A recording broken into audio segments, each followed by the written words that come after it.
And we are coming up on 5 o'clock.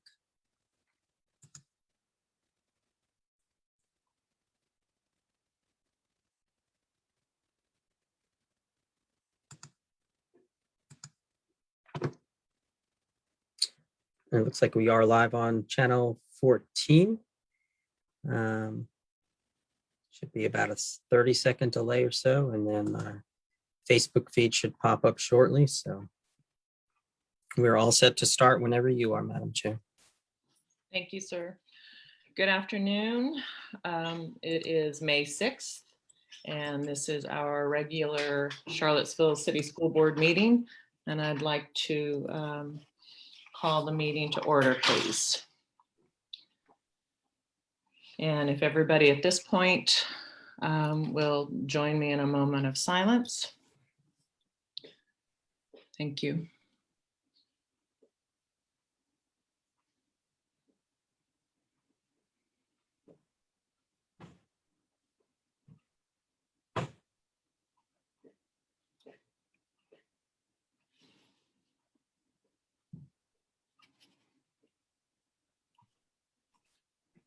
Thank you. And now we're going to, or I'd like to ask the clerk, please, to call roll for board members. Yes, Madam Chair. Mr. Bryant. Present. Ms. Bryson Morsberger. Here. Dr. Craft. Present. Ms. McKeever. Here. Ms. Purrier. Ms. Torres. Yes. Mr. Wade.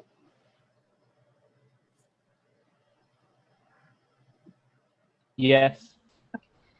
The glare is on the screen. I couldn't see what a mute button was. Thank you. And our student rep, Mr. Johnson. Present.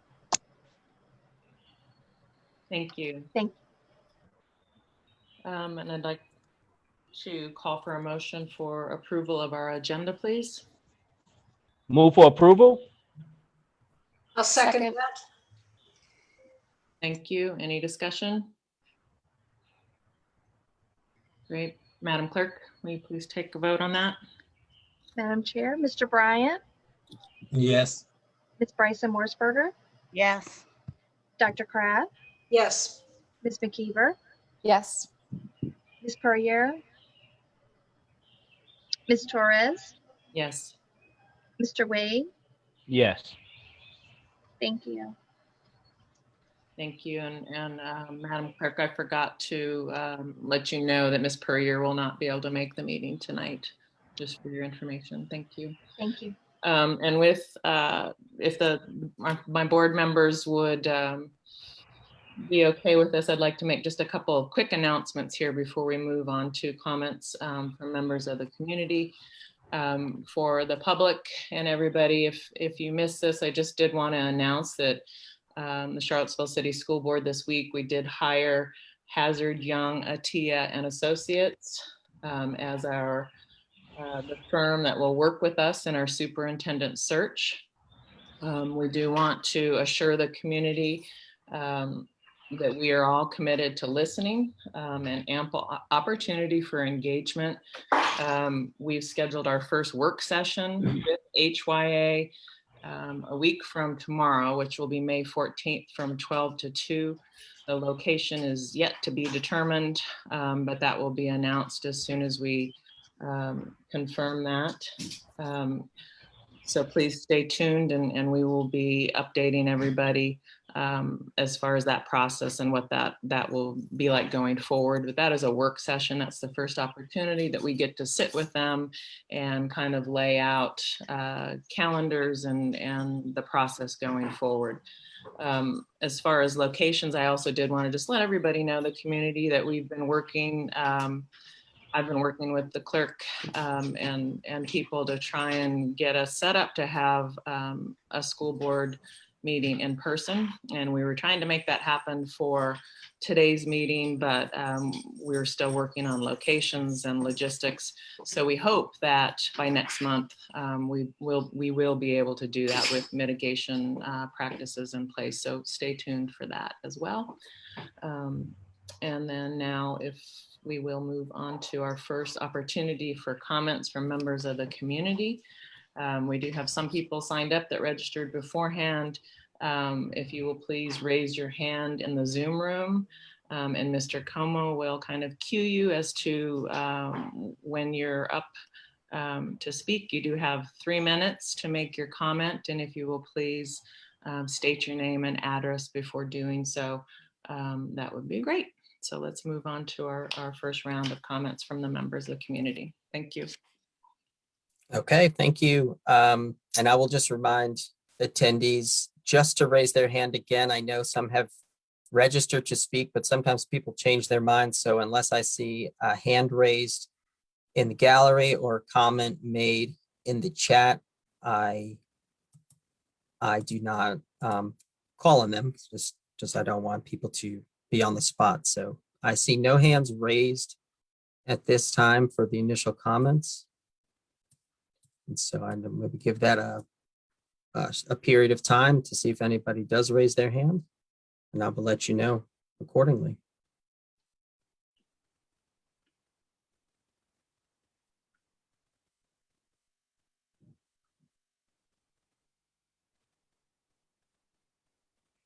Ms. Thacker, you had several that you had emailed, but none of those are raising their hand, I'm assuming. Is that correct, Mr. Como? Yes, at this time, there is nobody in the attendees list with a hand raised, and there are no chat messages indicating that someone would like to speak. Okay. I'll give it just a couple more seconds, and I do want to remind everybody that there will be a second opportunity towards the end of the meeting for members of the community to offer comment then as well. And if we're still all clear. Yep, we are still all clear at this time. Okay. Then I think we will move on.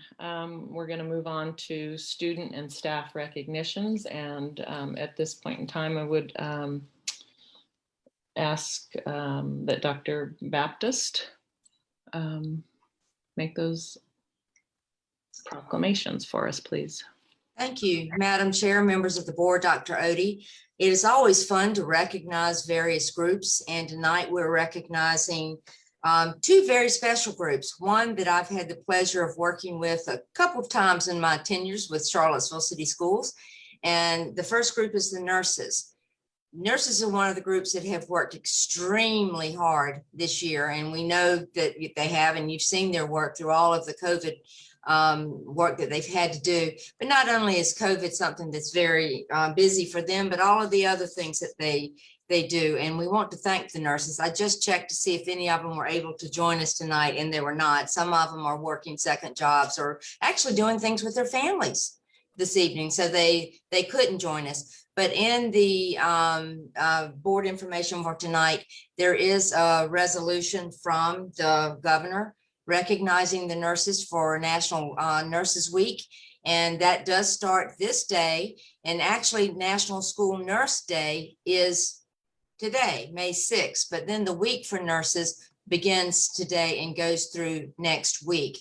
So we do have the proclamation, and I will make sure that all the nurses, well, they do already know about the proclamation, but I'll make sure that they know again that they have been recognized by the board. And although they're not here, I would like to thank them for the excellent job that they've done. Any questions about National Nurses Week? This is something that we recognize every year. There's no questions, just gratitude. Thank you. And it should be lots of gratitude. And we're losing a couple of our nurses this year to retirement who have been with us quite a while. Renetta Jackson at Burnley Moran, and Ann Sandridge from the high school. And that is a great loss for our school division. We were in the process of hiring new nurses, and we also lost our floating nurse in December to retirement. So we're trying to get all of these positions filled. They're going to be very big shoes to fill in each of the positions, but we look forward to having other nurses with us. Absolutely. Thank you for that. Would you like for me to do the next one too, Ms. Torrance? Yes, that would be great. I'm sorry. Another group that we definitely need to recognize, the largest group in our school division is our teachers. And this is Teacher Appreciation Week. If we were all in a room together, I would say, let's stand, give them all a standing ovation and clap and everything, because we know that teachers as well have had a very, very tough year. They tried to learn all about virtual learning. Now they're teaching virtually and in classrooms, face to face, just lots of things that they never thought they would be doing. And so we do want to thank all of our teachers who are listening in tonight, or those who are not with us, but we will make sure they are enjoying their Teacher Appreciation Week. And this is a resolution signed by the governor. And each year we try to recognize our teachers in some way. Usually we have something delivered to the schools. This year was a little bit different with all of our mitigation procedures. But Kim Powell is going to tell you what we have been doing for the teachers this week for Teacher Appreciation Week. So Ms. Powell, will you share what we've been doing?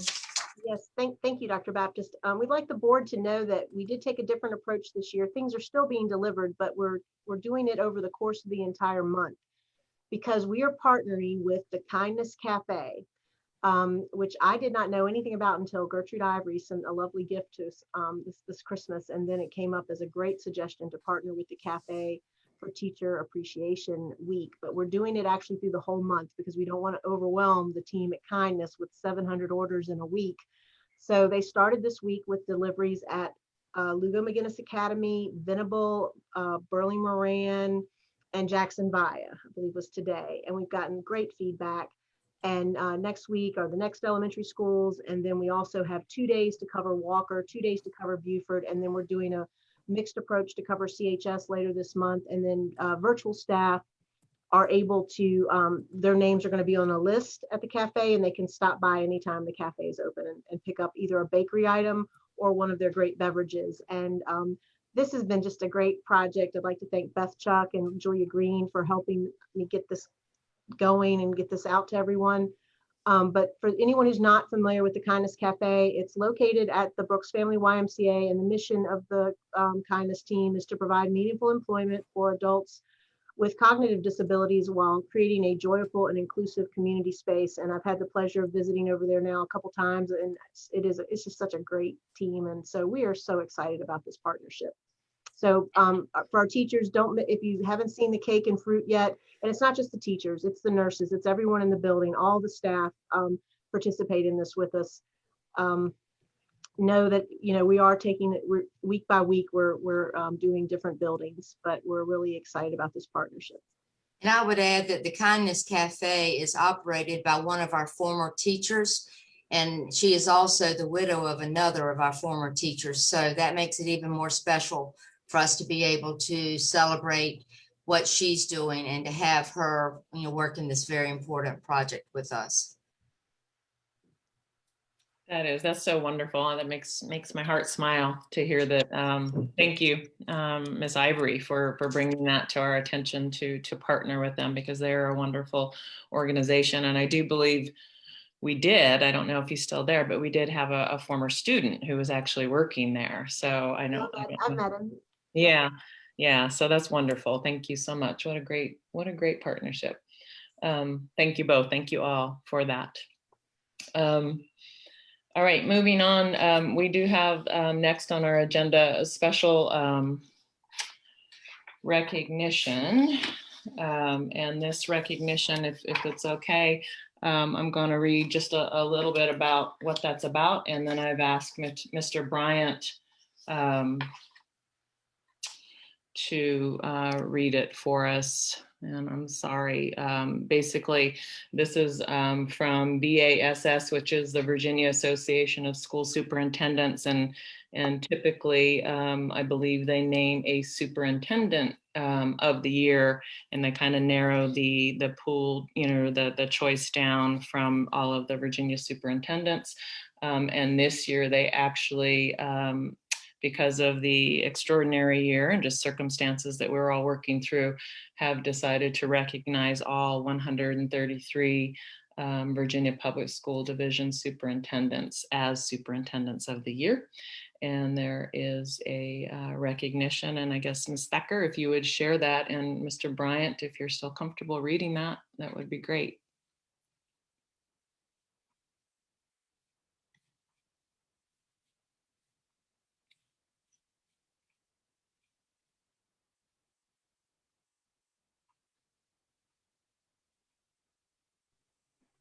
Recognition all of can see it, right? 133 Virginia Public School Division Superintendents as Superintendents of the Year for 2020-21 school year.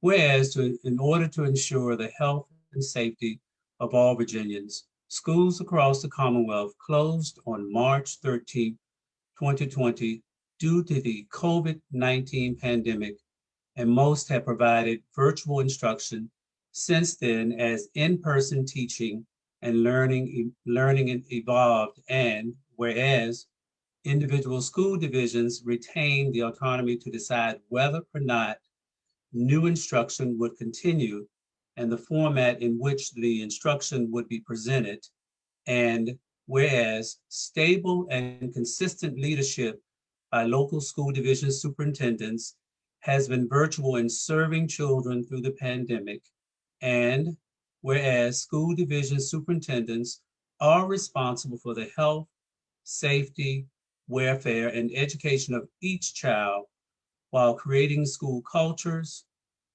even within a pandemic, that serve all children regardless of their circumstances.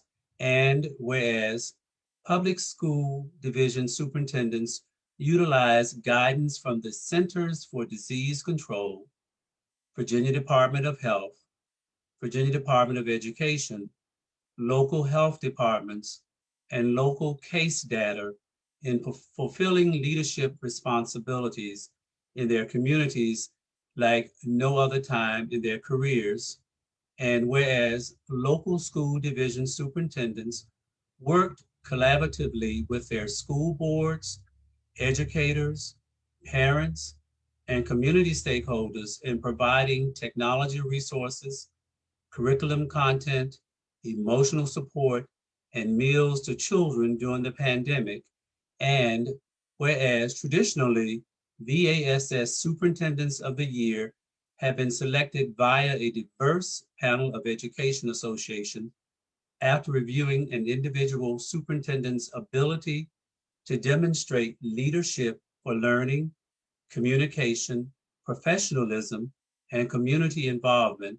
And whereas all 133 Virginia Public School Division superintendents have extraordinarily exhibited these qualities while leading their school divisions and communities during the 2020-21 school year.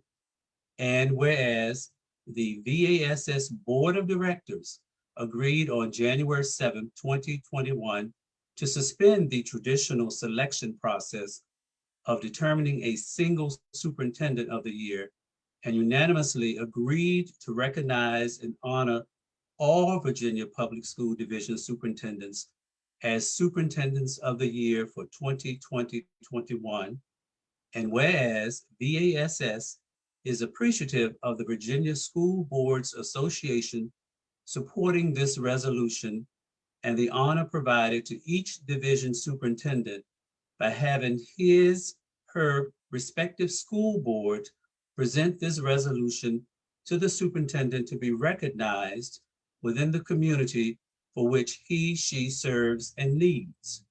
Now therefore be it resolved that the Charlottesville City School Board does hereby recognize Dr. Rosa S. Atkins as a Virginia Superintendent of the Year for 2020-21 as designated by the Virginia Association of School Superintendents, VASS, adopted on this 6th day of May, 2021, Charlottesville City School Board, Lisa Torres, Chair, Julia Green, Clerk of the Board.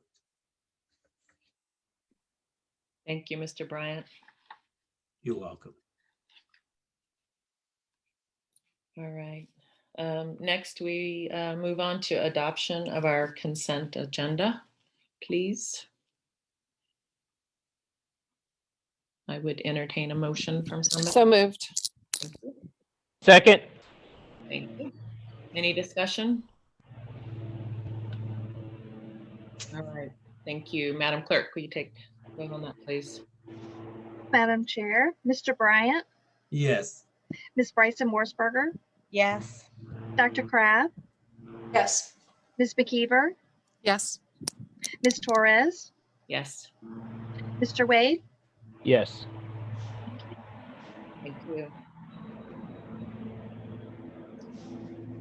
All right, moving on to action items. 9.1 is our special education annual plan, Part B flow through. Dr. Odie, I guess that goes to Dr. Baptist, but sorry, I did not acknowledge you earlier. Not a problem. I'm just going to send it right on to Dr. Baptist to Thank you. talk to you more about that. Thank you. Thank you. Thank you again. And before I introduce this item, I have been reminded that I misspoke about Nurse Jackson.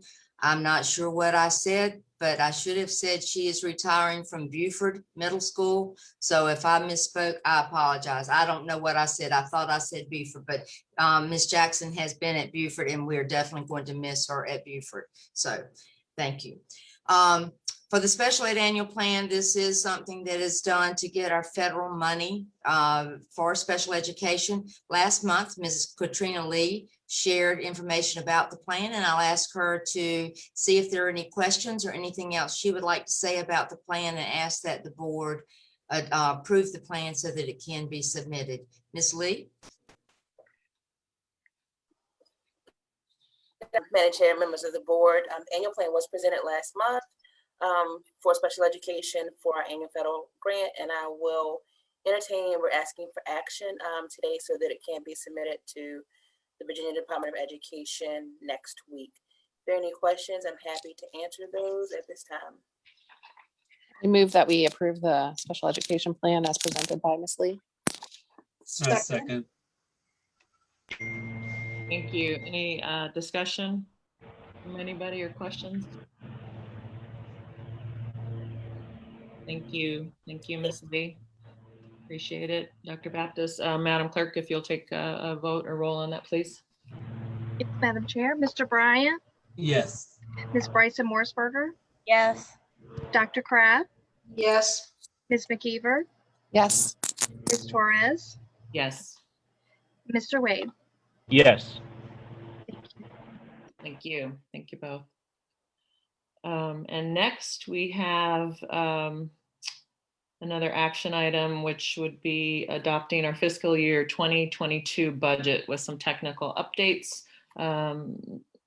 Dr. Odie, would you like to announce that, please?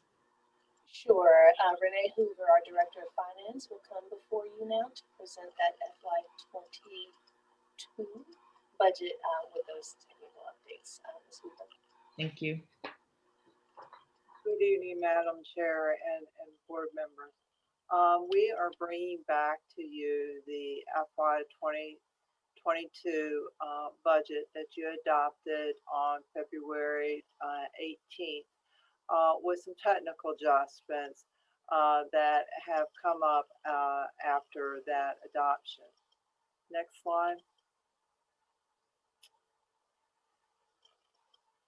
The first item on the table is there is an increase in state revenues from the conference budget, and you were aware of this in March because we presented this to City Council, and that is $358,701 that we'll be adding to the general fund. So along with the state revenues, if you go down to the bottom, is the CARES funding. And we said that if we received more state revenues, that we would reallocate CARES funding to the special revenue funds. So you'll see that we are subtracting $752,825 from the general fund and adding it to the special revenue funds. to be used in FY23 budget.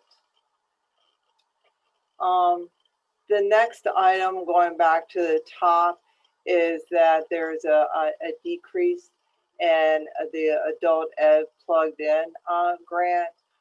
We didn't apply for that. So that is decreasing the special revenue fund of $78,246. We mentioned in December that we closed fiscal year 20 with an addition to the fund balance of $51,114, and we're just adding that to the FY22 budget. The class program this year moved to the YMCA, so we are taking that out of our budget. So you can see a decrease of $787,241. What is new on this is the Governmental Accounting Standards Board implemented a new standard for this for fiscal year 21, and so therefore we are adding it to our FY22 budget, and that is that we will be recognizing the school activity funds within our budget. And that is an addition of $594,595 to special revenues.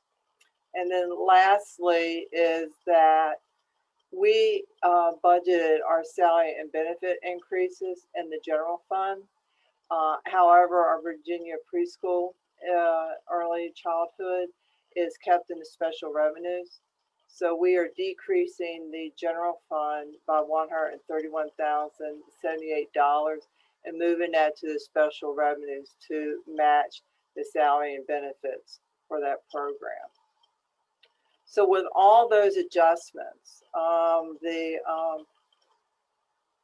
budget will have a slight increase of $138,923. I'm sorry, I just noticed that the parentheses is going in the wrong direction there.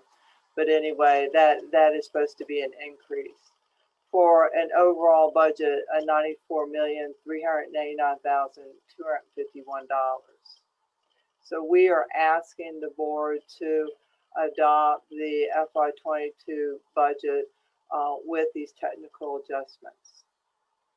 Are there any questions?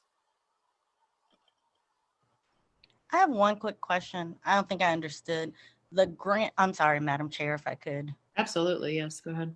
The grant decrease in the adult ed plugged in, do we just not need that funding or? The adult ed program, the Thomas Jefferson Adult Ed Program, which is run out of PVCC, decided not to apply for that grant. If I may, we're just the fiscal agent for that program. So those decisions about what grants to apply for and so forth are housed under TJ's. Okay, thank you. I just want to say I'm a little confused, and I'm sorry. The recognition of school activity funds is one area I'm confused, and then I'm confused about the CARES funding allocation. So does that mean that we are decreasing the amount of can you just explain that? Because I don't want to guess. Again, I mean, so the recognition of school activity funds, I feel like we need to talk about that separately. But I do have the initial questions about the funding allocation transfer regarding CARES funding. Okay, I'll take the CARES first, and then I'll go back to school activity fund. For CARES, if you recall, we budgeted all the CARES money in the general fund.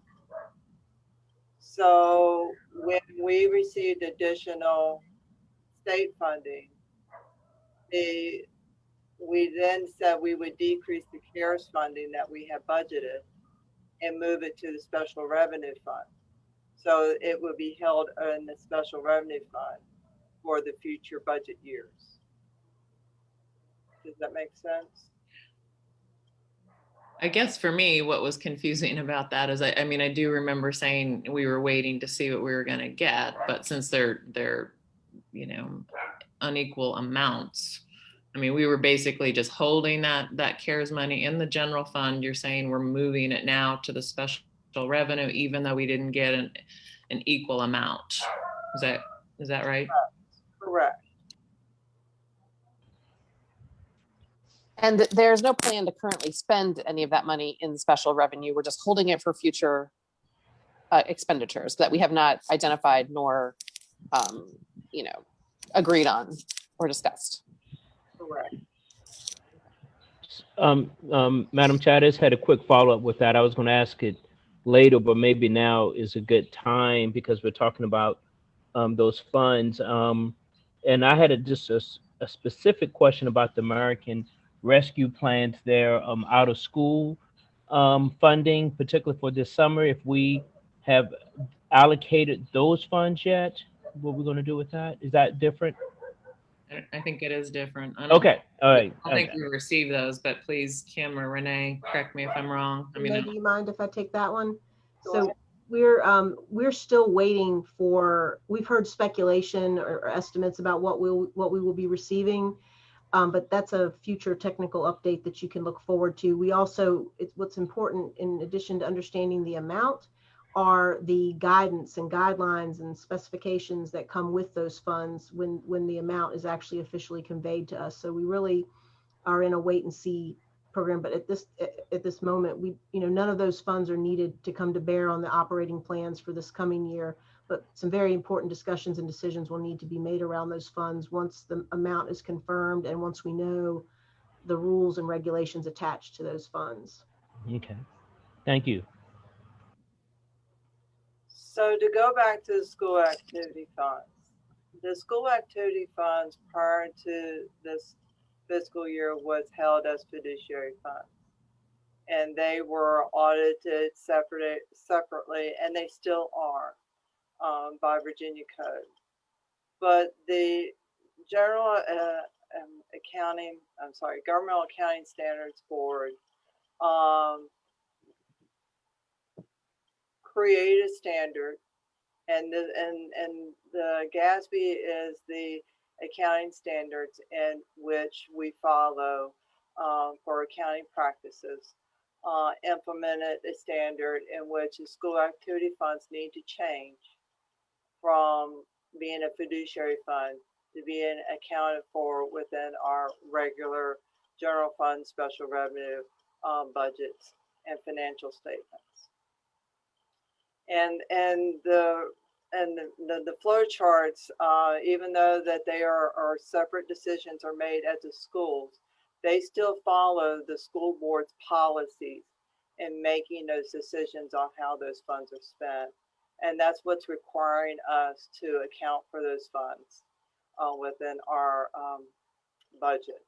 It's going to be a separate fund, and it's more of an exercise of just taking that school activity fund audit and converting it to an accrual and putting it into our financial statements. It really doesn't have any overall effect to our budgets. It's a reporting standard that we need, accounting and reporting standard, but it really doesn't affect the control of those funds or how they're managed. It's just an additional reporting requirement, if you will, is the way I view it. Renee, I don't know if that's a fair statement, but that's really, you're going to see it in the certified annual financial report now, where you didn't before. Correct, and that's accurate and better clarification. Thank you. So I think that's important. I think that's good, but I just want to make sure, like, if people are like donating to the PTO and that's being held, I mean, I know some PTOs have their own, so maybe that's a bad example, but maybe there's like a scholarship fund, or, we're all going on a field trip. I mean, I just want to make sure that there's not going to be treated any differently than they've been in the past. There will not be any different treatment of it. Okay. And that amount that you have plugged in there, I mean, that's based on prior, is that a best guess of kind of what those numbers have looked like, or those funds have looked like? that number that I put in the table was the FY 2019 end of the year balance for the school activity funds. Okay. Jennifer, did Well, I go ahead and move that we approve this technical adjustment to the budget. I'll second that. any other further questions or discussion from anybody else? Okay. Thank you, Renee and Kim. Madam Clerk, will you take a vote on that, please? Yes, Madam Chair. Mr. Bryant, Yes. Ms. Bryson Morseberger, Yes. Dr. Kraft, Yes. Ms. McKeever, Yes. Ms. Torres, Yes. and Mr. Wade. Yes. Thank you. Thank you. Okay, so we are now moving on to items for discussion. And we have our 2021-2022 student annual fee schedule. Dr. Odie, would you like to announce? Sure. We again have Dr. Beth Baptist serving as our interim director of special education and student services, and she'll present that proposed. Okay. I'm sorry, we're talking about the student fees schedule. She'll present the student fee schedule for 21-22 for board consideration. Dr. Baptist, you have so many things tonight. I'm getting them mixed up. I've got them all spread out. Gotcha. Go ahead. Every year we do bring the student fee schedule to you as one of the requirements. And I have shared, Leslie is sharing that with you now. And what we did is we took the fee schedule from what we've had previously, and I did check with the principals to see if they anticipated any change in fee schedules, and we don't anticipate any changes, but do want to make sure that everyone realizes that any fee that we may have for a student that the student cannot afford is on free or reduced lunch or other issues, we will not have that student not have access to what they need for their educational program just because of funds. So this is the fee schedule that we bring to you tonight, but know that no student will be hindered by not having access to what they need. Any questions about the fee schedule? I just have one question, and it's not really a question as much as a suggestion that maybe we take out the free and reduced lunch, because so many of our students now have like universal free and reduced, it's like kind of universal in most schools. And so I just want to make sure we're still using the correct language. If people ask, we will give them we'll probably be able to waive the fee. That's kind of where we are, I think, as a division. And so maybe the language is a little bit, I don't know, old fashioned at this point, given that we don't even really do free and reduced lunch anymore. Well, we can certainly go back and look at that, and you make a valid point, Ms. McKeever, so we can, revisit that, but making sure that we have the amounts in here that we do anticipate as fees, but we'll update that language. Thank you. Can I ask or comment on one thing? Yes, ma'am. Oh, yeah. So I really liked what you said about, this is the schedule and no student will be turned away. And if we could just put that like as an asterisk somewhere at the bottom, so it's written out. I know on some of them it says can apply for assistance, but the statement you said was all encompassing. Like I was going to ask a question about some of the things, but yours was all encompassing. It might be on each individual bullet, but it's nice to just have it there with an asterisk just to say like our values as a division. Okay, I will make sure that is added as well. That's a good point, Ms. Bryce Morseberger. Thank you. I appreciate it. Sure.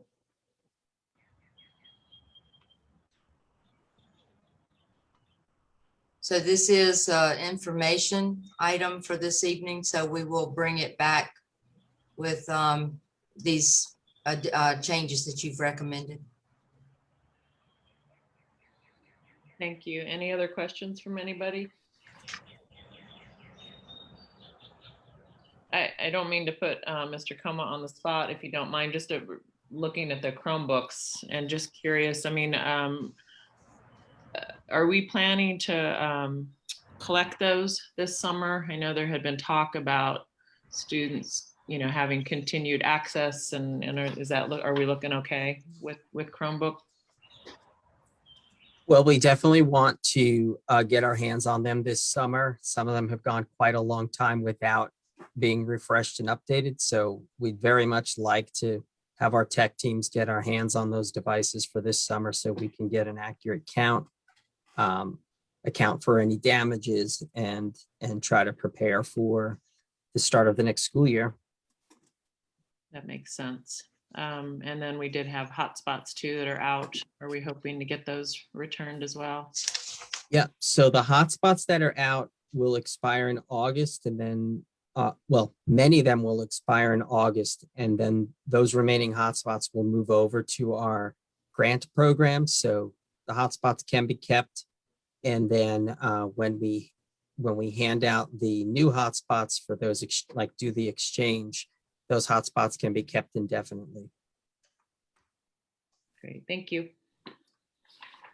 Ms. Torres, I just spoke and said that it was for information. It is for information/action. I understand that the language wants to be updated, and we can bring it back in June if you'd like, or if we could have it approved in principle as far as the amounts, then any documents that need to be prepared into going into the school year could go ahead and be prepared. So I would ask, do you want to wait till June for approval, or can it be approved in principle and be brought back to have the language changed? Yeah, I was going to ask about that. Thank you. I'm comfortable with it. Anybody else have any reservations, or is everybody? No, I would go ahead and move that we adopt the 2021-22 student annual fee schedule. A second. Can we add the caveat though, that I think it's just as a friendly amendment, I would like to suggest that we add the caveat that Ms. Bryson Morrisberger suggested, which is that we state our values at the top or at the bottom as an asterisk related to our community value, which is that anybody who wants one will be able to get one. Sure. You accept that amendment? Yeah, sure. Okay. And the second was by who? I'm sorry. One. Okay, great. Thank you. Any further discussion? All right, Madam Clerk. It's Madam Chair. Mr. Bryant, Yes. Ms. Bryson Morrisberger, Yes. Dr. Crabb, Yes. Ms. McKeever, Yes. Ms. Torres, Yes. and Mr. Wade. Yes. Thank you. Thank you. Dr. Baptist, if you want to keep on rolling, it looks like you're up again with the 2021-2022 school board meeting schedule. Yes, Madam Chair. On the screen are the dates proposed for the school board meetings for the 21-22 school year. I will point out that we don't traditionally have a meeting in July, so there's not a July date. And also in April, that is not the first Thursday because that would coincide with spring break. So we generally do that the week after. So I wanted to make sure those were noted. And this is an information/action item. We realize that if we need to change the dates for the meetings, that can be done, but these are the ones that could be expected by the board and community. So I would ask if there are any questions, or if the board would be willing to approve this so we can have that published as well. Thank you. Any questions, board members? Comments? It's just, we know that there's going to be so many meetings. So especially coming up to July with respect to the policy update. So I wonder if we just know when these other meetings are going to happen. So they're not on the schedule and we haven't identified a date, but I don't know. This is fine. I would move that we accept this schedule. Second. Any questions or discussion from anybody else? All right, great. Madam Clerk, if you will ask for a vote, please. Madam Chair, Mr. Bryant, Yes. Ms. Bryson Morseberger, Yes. Dr. Crab, Yes. Ms. McKeever, Yes. Ms. Torres, Yes. and Mr. Wade. Yes. Thank you. Great, thank you much. Appreciate that, Dr. Baptist. And our next item for discussion is our safety and security model. Dr. Odie, if you'd like to announce that, please. Thank you, Madam Chair. Tonight we have Kim Powell, our Assistant Superintendent of Finance and Operations, who will present an update on that Safety and Security Committee's recommendation to the Superintendent. Ms. Powell. Thank you, Dr. Odie, Madam Chair, members of the board. We are pleased to provide this update on the school safety plan to you before you vote this evening. And I'll pause here for a moment and give Ms. Thacker an opportunity to get the presentation up. So you can go ahead and go to the first slide. Thank you. So we'll start by reviewing the process of how we got to this point. And I'm joined again tonight by two of our wonderful committee members. Parents Ashley Sinali and Cleve Packer are going to be presenting this information along with me. So also, before we really dig in here and get started, I want to give a big thanks to Charlene Green for her help as a facilitator and a thinking partner throughout this process.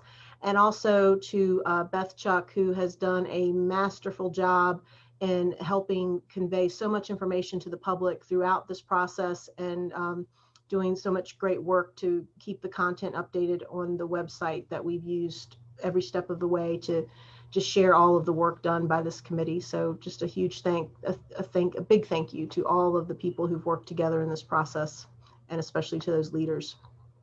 So our process to date by the numbers, starting back in November, we've had a committee of 30+ members who have met 8 times.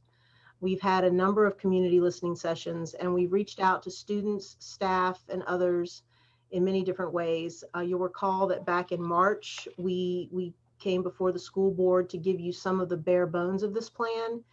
And after that, we created a video and a survey in 6 languages. Finally, we invited the public to the committee's last meeting, which was last week, April 27th. And during that meeting, we discussed additional details about the model, and we answered questions from Dr. Atkins and the community. So again, all of this work and much more can be found at the website listed there at the bottom, charlottesvilleschools.org/safety. And we can go on to the next slide now. Thanks. So the survey asked one key approval question and gave several opportunities for open-ended comments. And you'll see that the responses for satisfied or very satisfied outpaced the dissatisfied or very dissatisfied by a rate of 61% to 9%. So we have shared with you and posted to the website a very long document showing all of the community comments. And this slide here also summarizes some of the common themes that emerged from those comments. Next slide, Leslie. So while we were seeking community feedback about the big ideas of the plan, we simultaneously named some school staff working groups to really operationalize the plan for the elementary, the middle, and the high school levels. And as they completed their work, they identified several goals for this overall plan to move forward. We need, obviously, the overarching goal is to maintain safe and supportive school environments for all students and staff in order for them to thrive using both preventative and proactive measures. And those key areas, or those key pieces that are going to have to work to make this goal, to help us achieve this goal, we have to have caring relationships built on shared experiences and training that appropriately equips both our dedicated safety staff and all staff in our buildings with tools for de-escalation and student support. to get this right and to meet this goal, we have to have communications that create a culture of caring and mutual respect in the CCS community for all students and staff. And we also need to have common sense and consistent tools, technology, and resources to secure our facilities and respond to emergencies. So that's a summary of how we got to this point and the overarching goal with this model. And with that, I'm going to turn things over to Ashley and Cleve to delve into some more of the details. Cleve? So thank you, Kim. So the three main areas we'll be discussing tonight are people and positions, training and communications, and systems and relationships. Next slide. We'll start with people and positions. As you might recall, this plan calls for the creation of new positions that we're calling Care and Safety Assistants, or CSAs. There will be 3 at Beaufort. 1 is a brand new position, and 2 are existing similar positions that will be converted. At CHS, there will be 4 CSAs, all of which are new positions. At Lugu McGinnis, there is a similar position that will be converted. The elementary teams included Walker did not request to have CSAs on site. One thing to note is that the positions that are new will be converted by the funding that previously was allocated for the School Resource Officer Program. As a parent and a community wellness partner at the Foothills Child Advocacy Center, I want to thank the board for its strong investment in positions like social workers, psychologists, and counselors. This model relies on that type of investment. Next year's budget increases the number of social worker or social emotional support counselors at every level. That's in addition to the school counselor positions and the other professionals already in place at the schools. So Leslie, I think we need to go back a couple slides. Yeah, let's hold on this slide for a little while. So yeah, sorry, I didn't know it was advancing. That's okay. Thank you. It's definitely a team effort here. So Cleve talked about the CSAs and Ashley talked about the importance of the social workers and the social emotional support counselors. We're really excited about these positions. Also, the AP position at CHS that was eliminated for fiscal year 2021, fiscal year 20/21, that will be restored, and that was part of the FY22 budget proposal that was already adopted. And finally, an existing operations supervisor position will take on the role of coordinating various aspects of the new model. Crossing guards will report to this position as they are going to be shifting from the Charlottesville Police Department over to Charlottesville City Schools employment for fiscal year 2022. However, the CSA positions will be hired and managed by the building principals, and much of their training will come from the division's intervention and support supervisor and mental wellness facilitator. So that's an overview of the positions. Yep, Leslie, this is the correct slide now. So we need to integrate these plan elements into essential human resources activities. And this came directly from the school work groups, and I thought these were great recommendations. So for instance, we need to make sure that the job descriptions for these new positions very clearly specify the duties and responsibilities. We need to develop interview questions for all CCS positions that effectively capture the candidate's experiences relative to safety, relationship building, supportive behaviors, and equity. No matter what position someone's applying for, we want our interview questions to delve into these areas. And last but not least, we need personnel evaluations that will really integrate topics such as de-escalation skills and relationship building into the evaluations for all of our positions. Next slide, Leslie. Now we'll move into the second main area, training and communications. The key essential knowledge and core training will be the areas such as mental health, stress, first aid, de-escalation techniques, restorative practices, cultural competence in areas such as race and gender, trauma-informed practices, and Charlottesville schools policies and safety protocols. Other elements to be updated include updating policies, procedures, and key safety documents. As part of this process, our committee has learned about a number of local or regional safety resources that can assist in areas such as planning or training.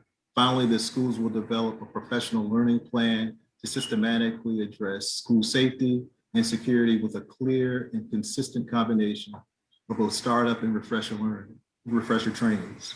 This plan will address not only the specialized positions such as the CSAs, but will also include all staff to make sure that everyone is working together.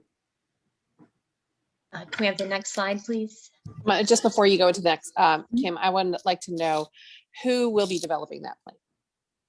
So during the presentation that you saw last week, there was a pretty strong outline of the mental health and social emotional de-escalation pieces. A lot of the pieces that you see here, specific training sources were noted in that presentation, and that's the plan with regard to that piece of it. With regard to the safety training, we are going to use a combination of DCJS resources and their trainings, coupled with some local training that will mainly be like partnerships with CPD and other like the Regional Emergency Management Group. That's a combination of UVA, Albemarle, and Charlottesville, and I'm part of that group. So on the safety side, at least certainly until the new supervisor position is in place, I'll be laying out those trainings and working to bring those resources to bear. And then I'll be working with Patrick Farrell and Jody Murphy for the mental health and wellness trainings and getting all of those scheduled. So short answer is me. Okay. I don't have a supervisor position in place, but I'm not going to pretend to be an expert in all these areas, and know that we're going to be leaning into the best training resources available, both at the local level and the state level. That supervisor is going to require a significant amount of knowledge, isn't based on what you just said, to be able to combine and facilitate these relationships. Is that accurate? Yes, and that hiring process is well underway, and I'm happy to report we had an excellent candidate pool, and the folks who are, who made application for that position all have very relevant experience. I was very pleased with that. The process is not done, but that position won't be in place until July 1st. So, because that's when the existing position is open. That's not to say that the person who's ultimately selected couldn't start doing some work perhaps before they join us officially on July 1st or whatever, but I have no delusions that this is work that's got to be done sooner than later. And so a lot of that planning will certainly fall to me to make it happen, consulting with the training experts in these areas. And the person who comes on board will need to continue to train as well. I will tell you that I participated in trainings through DCJS, and those are trainings that I will want these individuals to go through, both the supervisor as well as the CSA positions. Our school principals have gone through the same types of trainings. Are those trainings, especially for the principals, because the school building CSAs will be, reporting to the actual principals? I mean, is that something that they go through more than once? They get refresher trainings on those, or are we asking and hoping that they will be able to do that here with this new program? So I think it will be a good time to refresh and reach out and see where all of our principals are with those trainings. I know that the one that I'm referring to is the one that when I sat through it, it was a combination of law enforcement, school security officer, and school administrators all sitting in the same room going through the training. I went through it in Weir's Cave, and I know that a lot of our principals have done it, but we need to look at, what schedule we need to be on for them to have the refresher training and what makes sense. I'll be honest, it's not an insignificant commitment in time. It's a better part of a week. So we might need to look at doing some carve outs or specialized training for the refresh, because I don't know that everyone should sit through that entire body of training, every few years, but there are pieces of it we need to probably be refreshed on more often. And that's something we need to look at. And I'm sure one thing I have found working with our liaison at DCJS is that they will work with us to do carve outs and things that make sense for us, especially under a new model. Thank you. That's a good question. And that was a common theme it was touched on here that we really need to be, especially as we're launching a new model, we have to be very intentional about our plans for startup training and for refresher training, not only for new positions, but really for all staff as it relates to this new model. So Kim, I have a question. With this new model being developed and in place during the start of school, are these individuals, when we have teacher work days, professional work days, are they also going to be involved in specialized workshops or trainings, just as the teachers? Yes, one of the, I don't, go ahead, I'm sorry, I may not. Go ahead, I finished my question. So one of the analogies or ways I explained this community of the CSAs, the new CSA positions, is the relationship we have right now between the division and the custodial staff in the buildings, the head custodians. They are hired ultimately and supervised ultimately by the building principal. But once a month, they come together with this division position that we're, someone's retiring. And so we're tweaking that role and expanding it. And we're making a new hire for that supervisor position to replace the person who's retiring. That person brings all the head custodians together once a month to go over the latest in policies, procedures, rules, regulations, hear their concerns and so forth. And I also made the comparison to like our health and PE teachers, right? They're part of a school community, but they're also part of a division-wide health and PE department. The CSAs are going to be the same way.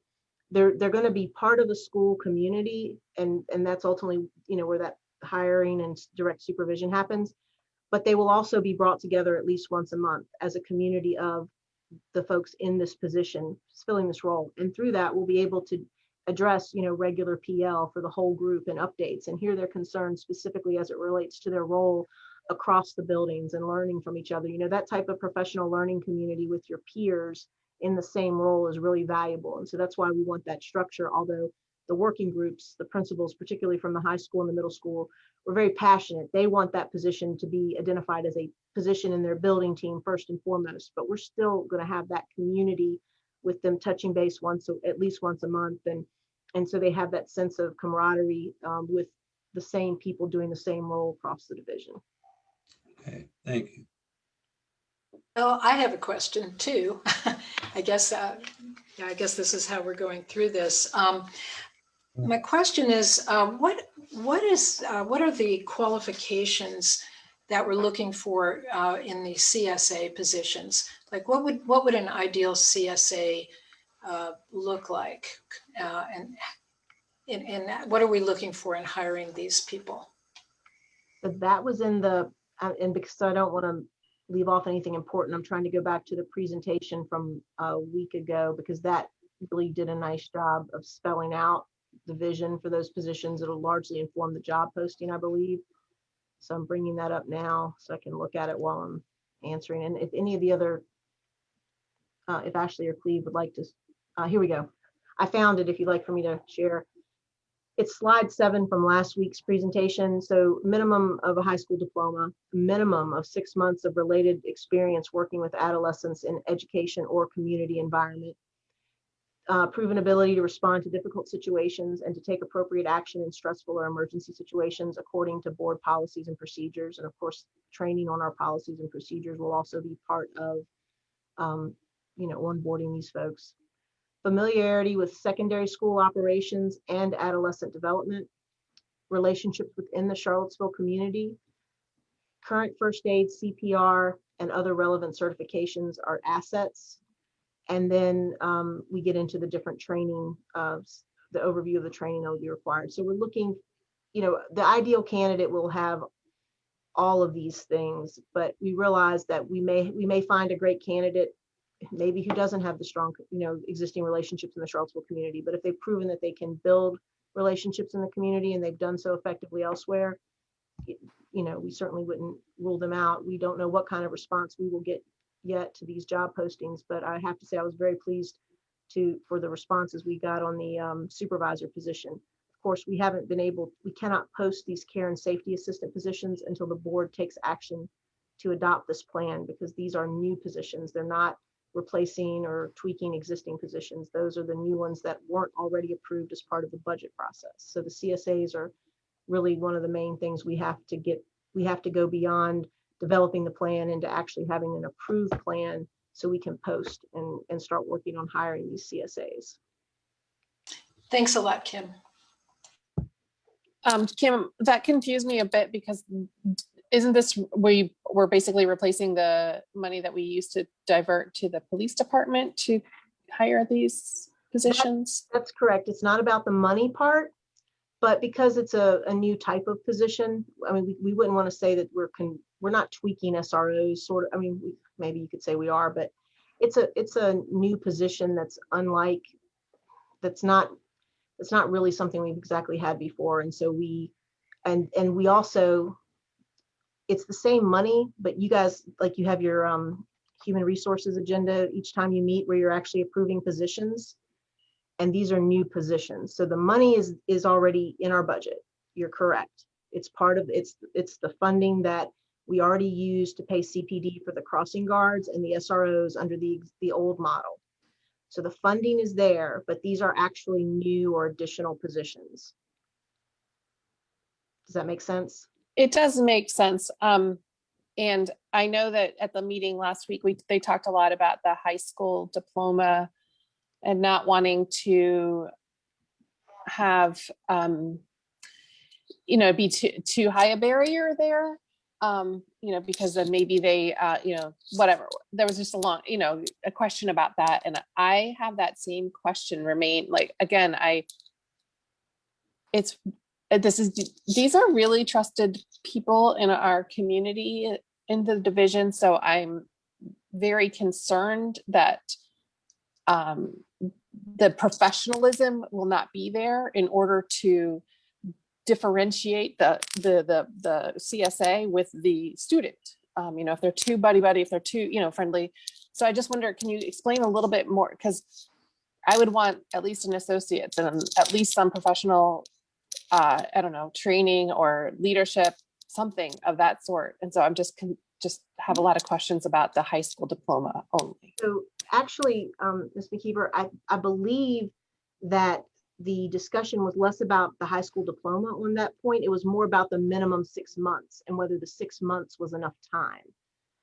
And so we talked about that, we set the minimum of 6 months. I won't say it was arbitrary because there was some discussion around it, but the idea was that if there was a young person, maybe someone who's still in community college or taking community college classes or something, but a young person who just shows that they've got the relationship skills, that they just because they're young and they don't have a lot of experience, if they have enough experience, that they're proven to be that type of relationship building person, and they're of course going to be subject to our training and our supervision and so forth. We just didn't want to set a bar that could rule out someone who might be interested, who would be a great fit. I don't know how to describe it. I don't know how to give it any better rationale than that. I would say that you have to know that one of the reasons the principals were so passionate that that they don't want this position to be a division hired, division supervised position is this is part of their building family. And we talk so much about, even with the SRO model, fit is everything. And so I think everyone's eyes are wide open about what we're looking for in the type of person who is going to be in these critical new roles. And we know that all eyes are going to be on this new model. So it's exciting, but it also does, the stakes are very high for us to make good selections. And we've never been in this pool before, right? We haven't hired for these positions before looking through this lens. So it is new. Over time, we may tweak and refine this job description, but I think we wanted to leave ourselves open, not knowing when we cast the net what kind of applicants we're going to get. We wanted to be as open as possible, so we didn't accidentally or arbitrarily preclude people that could be a great fit. I don't know if I'm giving a very satisfactory answer to that question, but if we place an educational requirement like an associate's degree on the position, I think there was some concern that we might not get we could rule out someone who could be perfect because of what we're looking for with the safety mindedness and the relationships, which don't necessarily require an associate's. And unfortunately, there's not because we're on the leading edge of this new model, that we're not alone. Albemarle County is looking at something similar. As you're well aware, other places are doing the same thing, but nobody's way out front, and there's not an existing certification program or something that we can lean on to help us vet people in advance, if that makes sense. Kim, did the Toronto, the group that came or spoke, I guess via Zoom, did they have a job description that our group looked at all? This is taken heavily from that. Yes. Okay. This is And a then, version of that. and then correct me if I'm wrong. I think I'm not wrong, but I might be. Dr. Irizarry and Dr. Hastings and Dr. Turner were involved in this committee, or part of this committee, and were they involved in looking at that job description? All correct. Okay. And they will be hiring for their buildings. Right. They're going to be considered the hiring manager, if you will. And so again, they above all else know the type of person that they're looking, that needs to be in these roles, to relate not just to their students, but also to the staff. It's a fit is one of the terms that kept coming up throughout our discussions as a committee is fit, the importance of fit.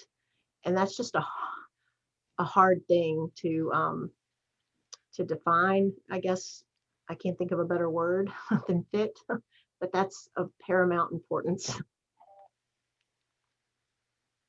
Thank you. I mean, I know we kind of jumped in there with questions. I appreciate you taking them. I don't know if you want to finish the last couple slides and then we can open it up for other questions. First, would Cleve or Ashley like to say anything else in response to those questions? I don't mean to just kind of jump out and field all that without giving them a chance to also weigh in. And I don't even know where we are in the script now, to be honest, on these slides. I think we were, and the next one up, I think was. Okay, systems and relationships. Systems and relationships, yeah. I think you covered it, Kim. And here, I would agree with Ashley. I think that you covered everything that the committee discussed during this process. So in terms of systems and relationships, the first item on the list is revising the memorandum of understanding with the Charlottesville Police Department. There are 3 state required interface areas. Those are required reporting to the state, crisis planning, and threat assessment teams. So the MOU will cover those, and then we'll also need to clearly spell out how the schools and the police will intersect, such as under what circumstances police will still come to the schools. And again, a key element will be the continued partnership with community partners to maximize consistent services for students. So areas such as crisis plans, safety audits, threat assessment protocols should all be in sync with best practices. The committee recommends continuing your strong support for staffing mental health professionals and maximizing student involvement. One example of that is that CHS was a national pilot for the teen mental health first aid program that's now taught to all of the school's 10th graders. Regarding technology and facilities. Hold on, Leslie, I think you're on the wrong slide. I'm so sorry, Cleve, I didn't mean to interrupt. There we go. Regarding technology and facilities, there was an agreement to keep upgrading common sense technology such as door access controls. Regarding metrics and reporting, we heard from staff that data from before the pandemic may not be the right benchmark moving forward. The schools will be developing new surveys to help gauge student and staff perceptions of schools' climate and safety under the new model. In addition, the committee recommended that schools develop a reporting tool to document CCS calls for emergency services such as police, fire, or rescue, depending on who's called or who responds. And we've heard some good ideas about how to do that. Thank you, Cleve. I think we're ready for that last slide now, Leslie. So in closing the presentation, we want to reinforce the old adage that it takes a village to do much of anything significant. And we will need the whole Charlottesville City Schools community and the whole Charlottesville community beyond our schools, really, to work together to provide and maintain safe and supportive schools for all of our students and staff to thrive. And I know we stopped and took some questions there in the middle, but we really are happy to entertain any other questions you may have. We know this is a very important decision, a big process with a lot of people went into getting to this point. So please let us know what other questions anyone may have at this time. Yeah, thank you. I guess board members, if there's specific slides that you would like Ms. Thacker to pull up so we can look at any areas, but otherwise we'll go through and field questions. And Dr. Kraft, I see you kind of, I think, if you want to start. Yeah, it was sort of like, yeah, whatever I was doing there. But I would first like to say I'm a big fan of this new model. And I really commend everybody who's been involved in this process. It's been a very thorough and inclusive process, a very wide scope. So I'm really pleased with the direction that we're going. I just had a couple of smaller points, I guess. One being, I guess as a board member, one of our responsibilities is to ensure safety. And I wanted to just get a sense of, at what point might the police be called in some kind of a crisis situation? How would that actually work? Okay. Is there an example of something like that? Sure. So when we talk about this whole area and then talking particularly with Dr. Irizarry at the high school, I think some of the questions that the board has received leading up to this decision and action is, what are the top things that we would still maybe need to engage law enforcement on? And it was funny when the question was asked in that direct way, I had the answer because Eric and I have talked, Dr. Irizarry and I have talked about it enough. It's fights, weapons, drugs. Those are the top areas where we may need to call for police assistance. Now, the details of what that will look like are some things that we still honestly need to work out with the police in the MOU and how we want to handle those situations. But we do have panic buttons in all of our in our schools, and I will tell you that we're going to need to work as a team internally to come up with what our language is going to be inside on our radio systems that the admin uses to when a certain type of thing comes up, and most likely it would be something under one of those headers. A fight, and when I say a fight, I mean a fight that's big enough where, and this doesn't happen very often, but where there's like just a big situation where we need to call in help. It could even be because it's turning into something medical, right, where someone's been hurt.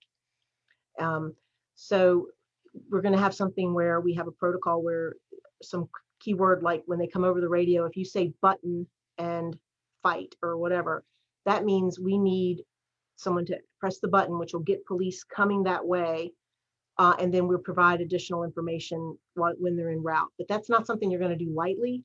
And we're going to have within ourselves these protocols really well ironed out, what they look like, when to use them, when we need a rapid response. That's thinking about like an example that's more common. Something that's not common, and I'm going to knock on wood here, is intruder, right? But that's one that we're going to have to be prepared for.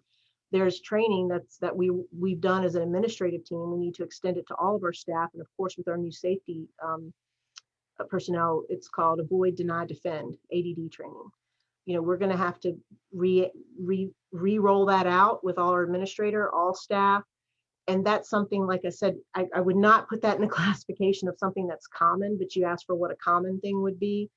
And here's the other thing, for things like weapons or drugs, most of the time when an administrator finds something like that, it's not an emergency. So we can take our time to report it.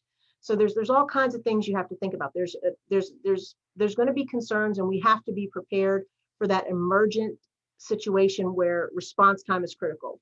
That could be something like a fight. But again, that doesn't even happen that often where it's an emergent, where it's something that you have to have that super fast response unless it's turning into something medical. That's the most prominent thing. Intruders, like I said, knock on wood, we haven't had that. And I hope we never do. But we have to be prepared, and we have to have that protocol in place. things like finding a weapon or finding drugs, you don't have to necessarily, you don't hit the panic button for that. But if it falls in that category of legally required reportable offenses, then we have to have a protocol step by step how that's going to be handled. Those are things that have to be ironed out in the MOU. I hope that answers the question. That's a big question. I was just trying to give some examples off the cuff. Well, it sounds like you guys have talked about it a lot and thought about it a lot. And, you know, I hope those things never happen, but, you know, I think it's just important that we're prepared. And it sounds like you are. And the public needs to understand that the MOU is a public document. So that's all going to be public facing. And those non-emergency things, people will be able to see step by step how they're going to be handled, because that's ironed out in the MOU. Things that are emergency responses, pieces of that are tactical, and that won't all necessarily be public information because it's FOIA protected. But but regardless, the people who are responsible in those areas, we have to have it ironed out step by step so that all parties know exactly who's doing what and what to expect to respond to both the emergent situation or the non-emergent situation, but it requires a response under the law or whatever. I had one other question, Madam Chair, if I might. Yeah, go ahead. I have a nuance or a follow-up along that same question, but go ahead, ask your next question. Yeah, my other question is just how have we thought about what process we will be using to assess and measure the impact and the success of this model, and whether, you know, tweaks, changes need to be made? So there's going to be two main components to that, and I believe they were in the slide deck this evening at the end there. But one of them is the survey, and there was feedback from the working groups. We need to survey at the beginning of the school year and the end of the the end of the school year, at least until the model is really well understood and just part of our DNA, because we've got to know where students and staff are up front with their understanding of the model, and then at the end of the year after we've lived with it for a year. So those are two key data points for us in assessing the new model. The other thing is we are going to be keeping, there's state required reporting around student discipline and stuff like that. We can certainly look to that data, maybe as some indication, I don't know, but then we are going to have to keep records of our call outs for emergency support and what those call outs are for. And one of the things we talked about is that you have to understand, when you call emergency services, a lot of times it's a multi-agency response. So just because the police come does not mean that the police specifically were called. It could be, just a call for medical or whatever, but a lot of times you will get police, fire, you get multi-agency response. And we've seen that this year on a medical call. You don't just get the rescue squad. Sometimes you'll get EMS and police, sometimes you'll get police and fire for the EMS piece, but we need to just document what's called for and who responds. So we'll have that data. Thank you. And thank you for all your leadership on this. Well, it's definitely been a team effort. Thank you. Just a quick follow-up, and Kim, you touched on a little bit right there, but your response to when Dr. Kraft asked for examples of when the police might be called, I was wondering if the committee teased out, and then this is a bigger question just nationally now, when there's a medical emergency, can we, and we need to change, our response as a community, can we call specifically for just medical support, even though there might be a response of everybody? That's what we need. So did you guys talk at all about that? We did. And I know that, and that may be training, and obviously, but I mean, somebody being hurt, as opposed to, I'm envisioning, a big group, fight where people are getting hurt left and right. Obviously, you need a different type of support as opposed to an individual who's hurt. So let me give you an example. We had an incident at one of our schools just this year where there was a threat of harm to self, where there was enough concern that the parent and emergency service both were called. So the parent was here, was at the school on site, but emergency services needed to come. The first folks who got there were police, And then they were helpful as far as one of the people called ahead to the squad and said, please come in without your sirens and stuff, don't come in quiet. So that was helpful. We haven't gotten far along enough in our discussions to, and I honestly don't know how much we can talk about it with the emergency services, but that's a whole other ecosystem and network. And I have tremendous respect and not a full understanding of how all of those things work together amongst the agencies and the 911 and across the different agencies. So I don't know. That is something we still have to iron out further. And we had a liaison with CPD who listened in on our committee meetings. But we didn't have enough representation from the emergency services group in the committee or in the process so far for me to know. Yeah, yeah, Kim, just let me chime in a little bit, because it's my understanding also that whatever agency is closest to respond, a lot of times the police are there, they're around, and they are trained not at the level of emergency, care that EMS and others are, but if they get there, if they're closer, they're going to provide services until, the ambulance or whatever comes. So, I mean, we certainly can look into that. I'm not sure if we want to dabble into that too much, because it could be a safety issue. And I think the other thing is too, one of the things we did talk about is there a way when we do have a situation where we can call and kind of make sure there's not an over response by any one agency? And like say but then that's tricky, because really, is it ours to say? I think we just have to report what we're seeing or what we need help with. And then I think from there, the emergency responders and their policies and protocols kick in. And really when they arrive on scene, depending on the situation, if it were actually something that requires what they call an incident command center, incident command system to be put in place, it depends on what the incident is as to which agency is the lead on that. And that's what I'm saying. There's a whole ecosystem around safety and crisis management. And obviously there are people that their entire career and their professional life is around those things. And so we have to understand those handoff points and what it looks like. And that's defined by the MOU, but we won't necessarily we will not be able to dictate or define what the response looks like after a certain point, or up to a certain point, if that makes sense. It does. Thank you. I know that's a deep question, a little more complex. Let me move on. I know Mr. Wade, you were on the committee. Do you have any comments? No, my only comments was that, I was proud to be part of this. And LaShondra and I, we it was just a lot of meetings, and they really worked together as a committee, because people are all over the kind of spectrum as to what they wanted, and it was awesome because everyone really worked together and came up with a solution. We listened and compromised, and I just think we got a great product in the end. And I know we need to put it to work now, but I think that this can be an example of what we can do as a community in addressing really difficult problems and solutions, and coming up with solutions for it. So I don't have any comments. I think we, as committee members, has spoke throughout the process, and I just wanted to thank the committee members and Cleve and others who were part of this. It was really a great process. Thank you. Mr. Bryant?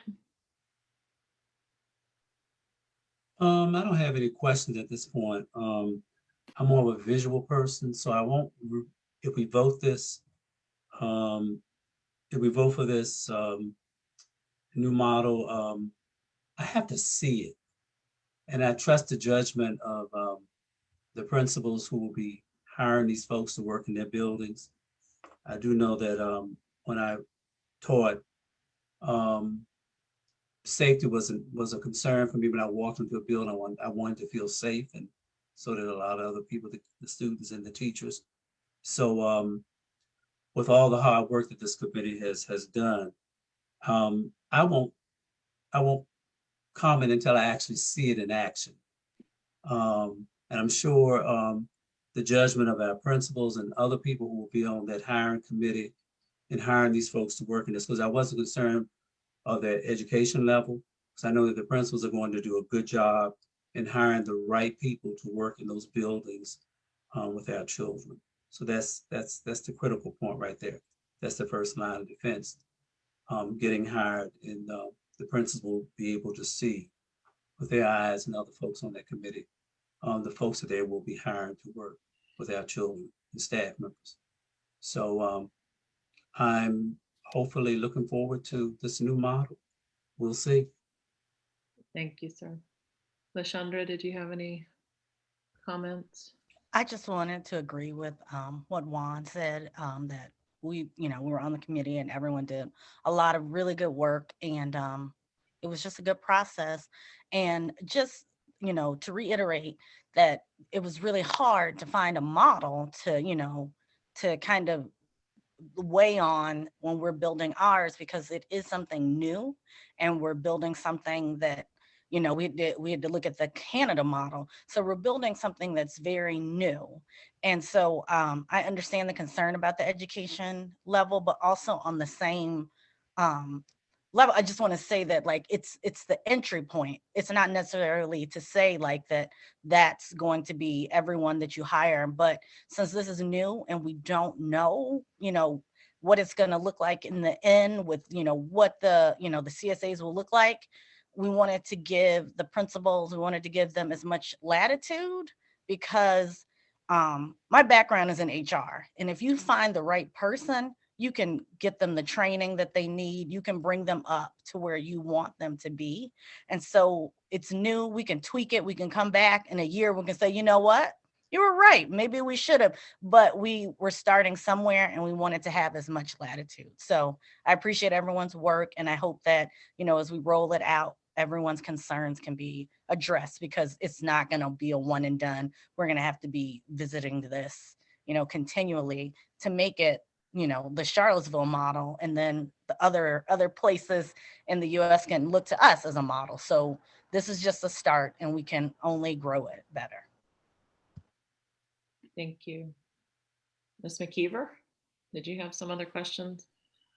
I did. Well, I have some more comments. I think I appreciate, obviously Kim Powell's leadership and the committee's work. I think it was a huge task, and I'm so grateful that there was some consensus around a model. I think that is critical, and something that, because of the consensus and the hard work of the committee, I will support this new model.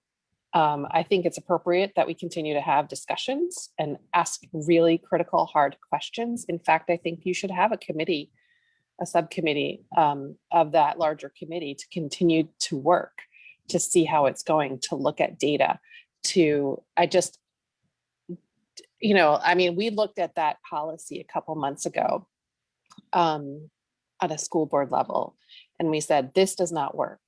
We wanted a new model. We still don't have a new model for what our policy related to calling the police is really outdated. And so there's just a lot of gaps in moving forward. And so obviously you cannot have, we're giving you a skeleton, or you've given us a skeleton to approve, but we have a lot that remains unknown. And I think we quarterly need an update on this model moving forward. Because the stakes are so high, this board has to be deeply involved in making sure that there is what this committee intended is what is actually happening, because so often that's where when we hit the ground, it's like, oh, it looks really nice. It's pretty. It's like when I was in Argentina, this guy says, I said, why do you guys have lines on the road? He's like, oh, it makes the roads look pretty. Like, they didn't care about the lines on the road. I care about the lines on the road. And I need to make sure that it does not just about looking pretty and about saying the right words. On the ground, our students need to be better off as a result of this dramatic shift. And it's something I think I'm very confident in the current leadership that we have at the buildings to make it happen. 100% confident that those principals and our mental health teams will be able to succeed and make this work. But I also need to make sure that in the future, when those particular people aren't here, that they understand and they can walk into a system that works. So that's what I just have so much anxiety around, making sure this works. And I'm sure everybody else does too. I just thought that we should say it because it's a big change and I definitely need it, 100% agree and needed and exciting. But because it's like on you, Kim Powell, to make this plan, I'm like, how is that possible? Because she's in 4 other meetings that I had today. So how is that possible? So that's why I think she needs a little committee of people, maybe made up of that other committee to moving forward. It cannot just be on Kim Powell. It cannot just be on this new operations supervisor because they're going to have a lot of other jobs. And this is a huge priority of our division. And in order to make it succeed, we have to prioritize this. So along with all of our other priorities. So that's why I have a lot of anxiety and I'm supportive of it, but I'm also critical of it so that we can make sure the future is bright for this model. Thank you, Ms. McKeever. I have some comments, but I would like to check in with Mr. Johnson, our student rep, and ask if he has any questions or comments around this.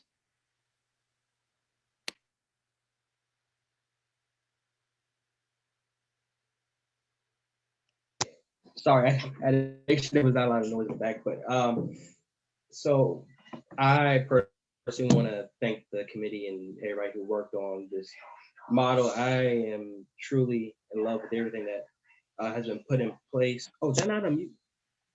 Did I? Okay, there we go. Because something popped up on my screen. Okay. But yeah, I just wanted to thank everyone for their work. I'm excited to see the plan come to fruition next year, and I just wish it the best of luck, and I hope that, everything goes as planned. And I agree with Ms. McKeever that, this is something that we will have to, stay tuned with and, make sure that everything's running smoothly. But I have full trust that the committee put in a nice model that will work.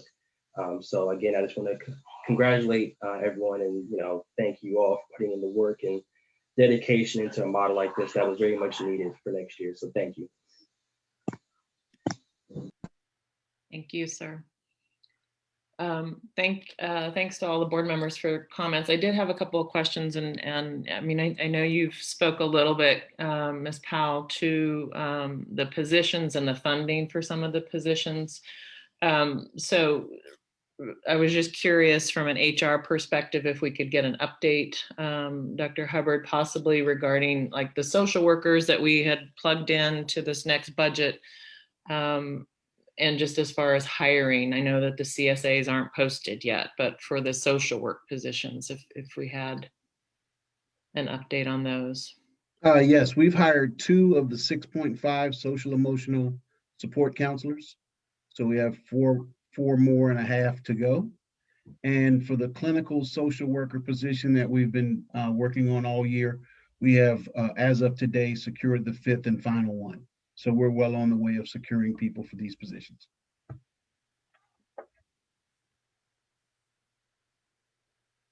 And have those been like located, I mean, specific schools, or are you just hiring them for just at the spot at this point? In the work with Jody Murphy, Patrick, and Katrina Lee, what they really want to do is once we get everybody on board, we're going to have a grand total of like 15.5 people that will work in this field. So then they're going to let, principals are involved in placing who they want at their school for the social emotional support counselor. So some of them have been placed. I can't give you specifics right now as to all of them. You should have seen, I think maybe 2 on the board docket for this cycle, but we're heavily into the process, and hopefully by June we'll have all of them filled. But we're working hard to get it done. So that's really the best I can give you right now. We got about 4 more positions to hire in this field of the social emotional support counselor. But we have a great pool, and interviews are taking place every day. It's just a matter of hiring the people, putting them in the right place, and then letting the work get done. Thank you.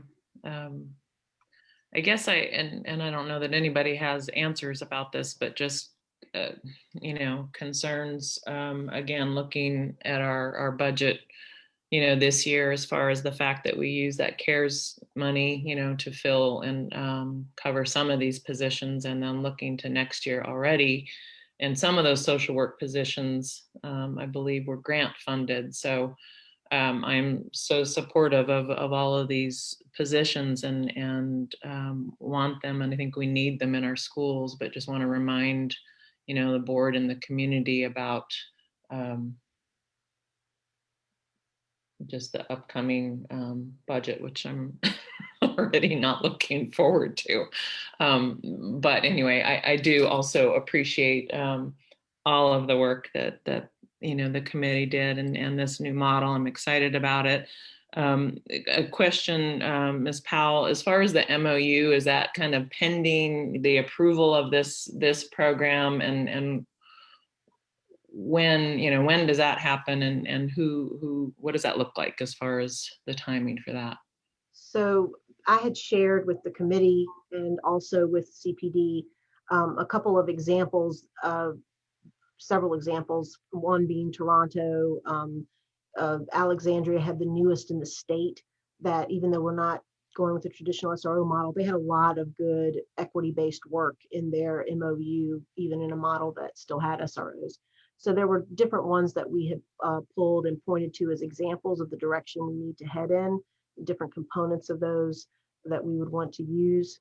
The next step is honestly for me to take the model and come up with a draft that fits this model once it's adopted, using those pieces that we've seen that fit with where we're heading with this model, and then turn that draft over to CPD and City Legal Counsel for them to just give an initial round of feedback on it.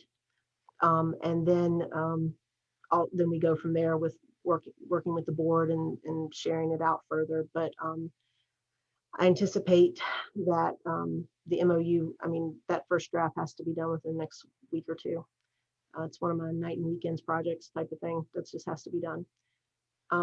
The push is worth it. And I don't, in response to Ms. McKeever's comments, which I understand, I share her concerns in many ways, but I don't, I've got great administrators around me who also want to be very involved in this process and making the model work. And I don't hesitate to tap my colleagues. I need my colleagues, and they're good thinking. Denise Johnson, Beth Chuck, Eric Yerzeri, Adam Hastings, all these folks, our middle school team, it's not anything I'll do alone.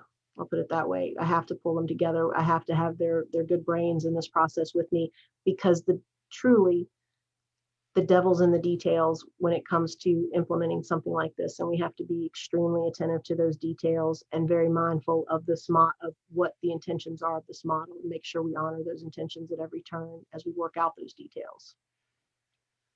Absolutely. Yeah, it is. And I agree. I hear you, Jennifer, with your concerns, and Kim, yours as well. And I think this is something that obviously we had a lot of community input at the beginning and onset of this, when we first, the board made the decision to, look at the current MOU and making the decision that we wanted to go a different direction. So the community spoke, the community is supportive of this. The board is fully supportive of this. It is something new. It's something different. I don't know how much is too much, but I think, like Jennifer said, to continue to have, a smaller working group, whoever you think those players need to be, or we do, as far as working on some of the surveys and working on some of the data that we need to pull on reporting, yes, to the board, like, here's what we have in place so far. I would love, again, some type of update, as we get closer to the beginning of the school year. Where are we at with this? We need to hear it, and I think the community needs to hear it. I think we need to also be asking for feedback from teachers and staff, because safety is important for everybody, and people view what makes them feel safe differently, right? I personally, I don't begin to speak for the board, but back to the point that I was trying to make earlier, I don't know how to make this happen or who to have this conversation with, but I do not want the police coming into the building for medical calls, and I know it's a big conversation that we need to have, and I just got a notification not too long ago that I think the police civilian review board's meeting, but I mean there's a lot of interest on when and how the police respond to different things throughout different communities. I mean, we see this happen every single day. And it's important. And I think, our students need, and they did speak, they want to feel safe, and seeing police rush into the building for a medical emergency, I think is not what I want to see happen. So I don't know how we, again, weave that into the decision tree making process and the training that we get. But I think we need to continue to have that conversation with staff and through the training. And then even if we can have that conversation during the MOU process too, I think it would be important. So it would mean a lot to me if we don't lose sight of that piece of it. But thank you so much for all of the work, all the committee members, community members, students, teachers, and everybody. So thank you for this. Madam Chair. Yes, Dr. Odie. I just want to chime in to echo everyone's support of this plan. I sat in on most of the meetings as just a silent observer and just watched everybody work. And there was lots of great commitment from that committee. So I'm excited about having a plan ready to put into place and implement next year. So I want to add my thanks to Kim and her team of staff and parents and community members to get this work done. Important work. Thank you. So I'm going to go ahead and move the approval of this plan as outlined by Ms. Powell. I'll second that. Thank you. Any further discussion from board members? Questions? All right. So we are going to ask the clerk, please, to call for a vote on this. Madam Chair, thank you. Mr. Bryant, Yes. Ms. Bryson Morsberger, Yes. Dr. Crab, Yes. Ms. McKeever, Yes.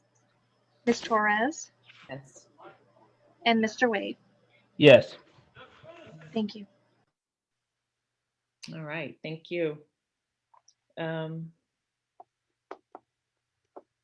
Wow, that's great. That's a big wow.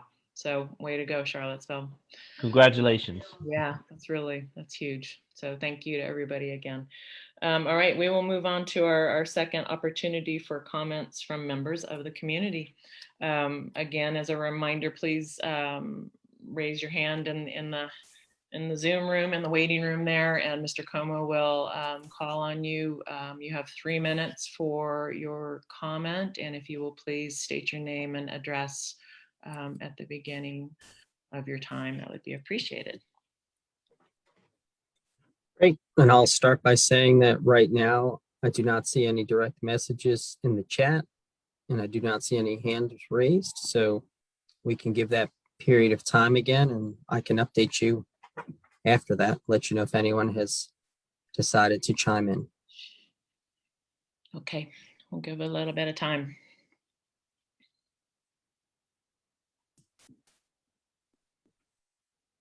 I don't know, we could spotlight somebody. You could play with your new technology. All right, one more check. Yeah, the check at this time is all is quiet on the attendee side and the chat side. Great, thank you. Okay, we will move on to comments from our board.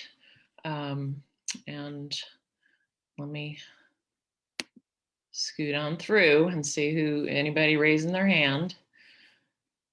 All right. Oh, Miss McKeever, I see your hand go up. We'll start with you. I'll just be relatively brief. I wanted to just say, well, first of all, I can't remember the name of it, but the art gallery online, that's happening. Oh, unmute. Stay muted. Okay, so the art gallery online is happening right now. Can you hear me? Yeah, and please go to that. What is that called? I can't remember, but go to that. There's going to be a lot of opportunity for public comment over the next, and public input over the next, I don't know, probably 6 months, a year, almost a year, on various topics. And I really want to encourage the public to kind of keep their eye out for those opportunities and to participate as you are able. I'm being vague because there's like at least 3 different things that are going to be needing public comment, including our superintendent search, probably reconfiguration, and what else was there? Anyway, that will be happening. But I also wanted to say one thing that I think I could say every month, but I don't, because of the crisis, the COVID crisis has been going on for so long. I just feel the need to say thank you to all of the people, because there have been so many instances of goodness and kindness and support that has really gotten us to this point, which is, I think, a little bit easier than it was a year ago, but still really hard. And every day we see these good and kind acts in our classrooms, via our screens, and people who just even doing the basics like masking up and washing your hands and social distancing, that has been so critical. People have gotten their vaccine, thank you, but also just the nurses and the teachers and the IAs and our principals, like every day working to make sure that our students can get the best possible education. And I just feel like there's never going to be enough words or enough days to say thank you to all of the people who've made this happen. And I just am incredulous every day at all of the goodness that I've seen. And it warms me a lot. And I just really hope that we can find a way to recognize all of that, because it's been a lot. And I really appreciate the efforts that you have made, even if I have not been able to individually thank you, or even as a board appreciate you. It's just, there's a lot of people doing a lot of good work, and I just wanted to say thank you. Thank you. Thank Yeah. Dr. Kraft? Well, I would like to just say a little bit about somebody who's not here. And this is the last month that Dr. Atkins will be our superintendent. I know she's not here, but for the record, I just wanted to express my very deep appreciation to her for her leadership over all of these years. I've come to understand a little bit more about what a monumentally hard job she has had. And she has served us with grace and integrity. And that's basically what I want to say. I just really appreciate all that she's given to our division over these years. And I think we've been very lucky to have a leader like her, and she will be missed. And we will also be taking very seriously our superintendent search. We board members are, we also want to hear from people about that. As you have thoughts and questions about that, we're around and would welcome those. But basically, thank you to Dr. Atkins. Ditto. Thank you, Dr. Kraft. Yes, Mr. Wade, you're up. I just want to convey my support for what Sherry said. No other comments. Thank you. Let's see here. Ms. Bryson Morsberger. I just wanted to say thank you for all the teachers and staff and administration, the nurses, all the people making the schools work. It's been a tough year, so just wanted to say my appreciation. And I also wanted to reiterate what Board Member McKeever said about opportunities for public comments, because, you know, for the board and our search for a new superintendent, these are public positions, and the best way for it to run is for us to hear from the public and for you to hold us accountable on what you'd like to see happen and the type of superintendent you'd like us to look for and to find. And so I'm just looking forward to hearing from the public, from students, from parents, from teachers, from the administrators, everyone, so that we can find a really amazing person. Thank you. Thank you. Mr. Bryant? Yes, I'd like to also again give a shout out to all of our school nurses for the amazing job that they do in our schools. Very important, critical position. I've worked with the two, at least one of them that's retiring, and I do know that oftentimes I could go into the clinic and have wonderful conversations, uplifting conversations with Ann Sandwich. So a shout out to all of our nurses who do amazing jobs in making sure our kids are well taken care of. Also, our great teachers. Wow, what a wonderful profession, teaching. Our aides, the custodial staff, the cafeteria workers, everybody. It just takes a whole village. And again, congratulations to all of our great teachers as well, and administrators and other staff members. And finally, I'm losing my voice to pollen, but I certainly want to give a shout out to Dr. Atkins as well. What an amazing job you've done for the Charlottesville Public Schools for the past 15 years. I remember attending the first conference in Williamsburg and leaving a session and said, "Where are you from?" Charlottesville. "Oh, you have Dr. Atkins." And so people they went all. So you are well loved, not only in this community, but all over the state. You have left your mark here in Charlottesville, and I wish you well in your retirement. You have been amazing, and thanks for being such a caring and wonderful superintendent, as well as friend and mentor. Thank you so much, and good luck, and enjoy your retirement. Thank you, Mr. Bryant. Mr. Johnson, do you have any comments? Thank you so much for being part of the school board for the last several meetings. So thank you. Well, thank you, Madam Chair. And I guess, going off of that, I want to thank the board and, Dr. I for allowing me to have this position. I think it's a very important position that's needed. So for me to be a part of it, I can't be more grateful for it. I don't know how many more school board meetings I'll have. I know next month there's one more, but I don't know how many times I'll be able to do this. If there's a chance for me to apply next year, you can bet I'll be the first one in line to apply. But I am so grateful for my time on the board and sharing my opinions and getting to know everyone. And I just want to thank the board again for this position. And going along with everyone, I want to thank Dr. Atkins as well. I've only spoken to Dr. Atkins a few times, but her impact on the district is immense. And going back to elementary school, I mean, you ask who your superintendent is, everybody knows who their superintendent is. It's Dr. Atkins. We all knew her from a young age, whether we spoke to her or not. The time she would come to the school,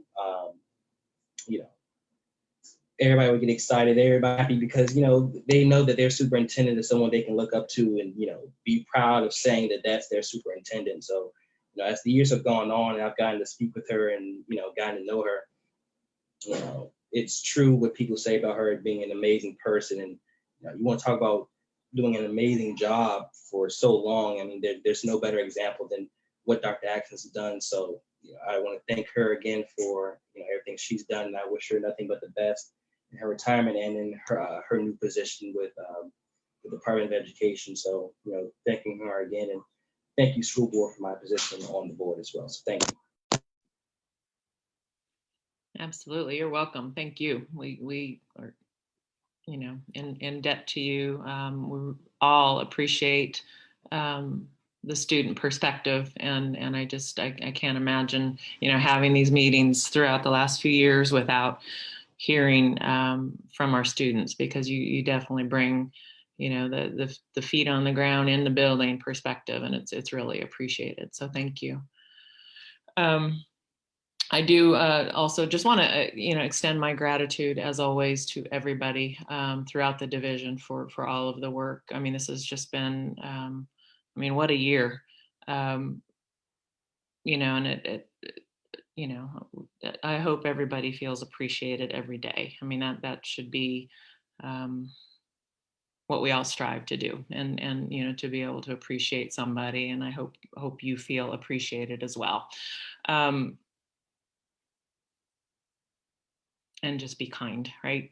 Humans and human kindness, and be both. That's on my car. So if you see me driving around now, you know the sticker that's on the back of my car.